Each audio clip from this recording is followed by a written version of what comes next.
नमस्कार, TV 9 digital में आपका स्वागत है और मैं हूं कार्तिकेय शर्मा।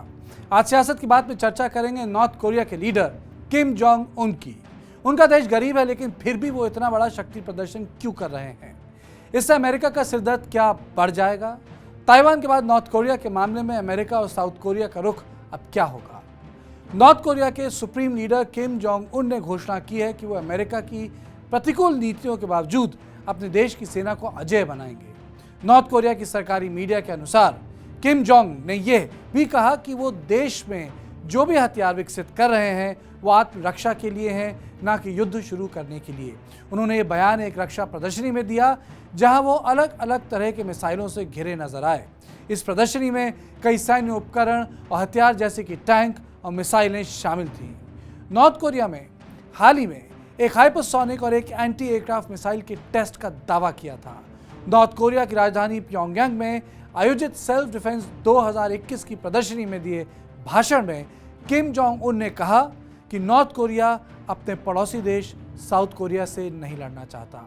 उन्होंने कहा कि हम किसी से साथ युद्ध की चर्चा नहीं कर रहे हैं, बल्कि असल में युद्ध रोकने के लिए ऐसा कर रहे हैं। हम अपने देश की संप्रभुता की रक्षा के लिए ऐसा कर रहे हैं। इस मौके पर किम जोंग ने नॉर्थ और साउथ कोरिया के बीच तनाव के लिए अमेरिका को जिम्मेदार ठहराया।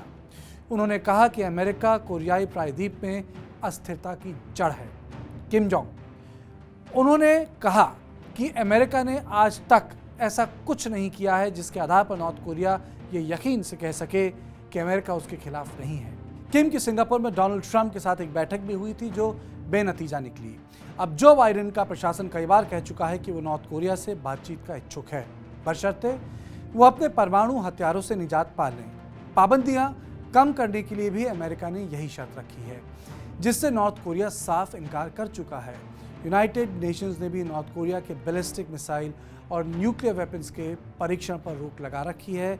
इन सारे प्रतिबंधों के बावजूद नॉर्थ कोरिया ने लगातार परीक्षण किए हैं और नतीजतन उस पर कड़ी पाबंदियां भी लगाई गई हैं। पिछले महीने यूनाइटेड नेशंस की परमाणु ऊर्जा एजेंसी ने कहा था कि ऐसा लगता है कि जैसे नॉर्थ कोरिया ने एक रिएक्टर को दोबारा शुरू कर दिया है, जिससे परमाणु हथियारों के लिए प्लूटोनियम बनाना शुरू हो चुका है।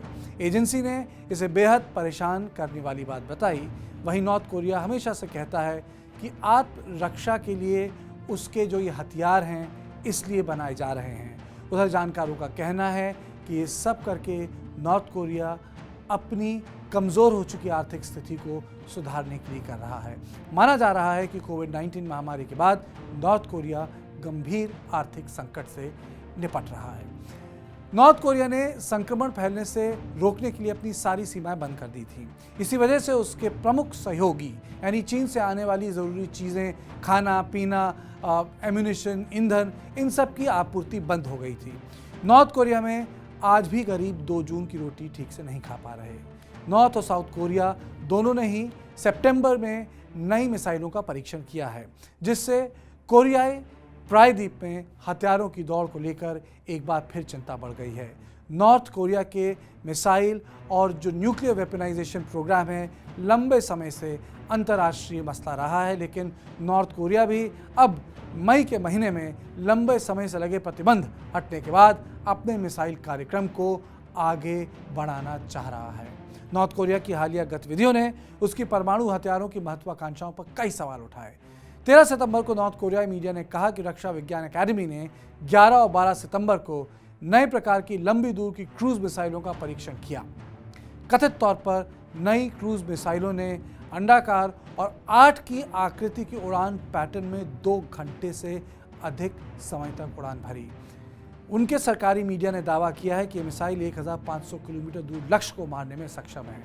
इन सब के केंद्र में है पूर्वी एशिया, और तभी कहा जा रहा है कि पूर्वी एशिया कोल्ड वॉर का नया मैदान है।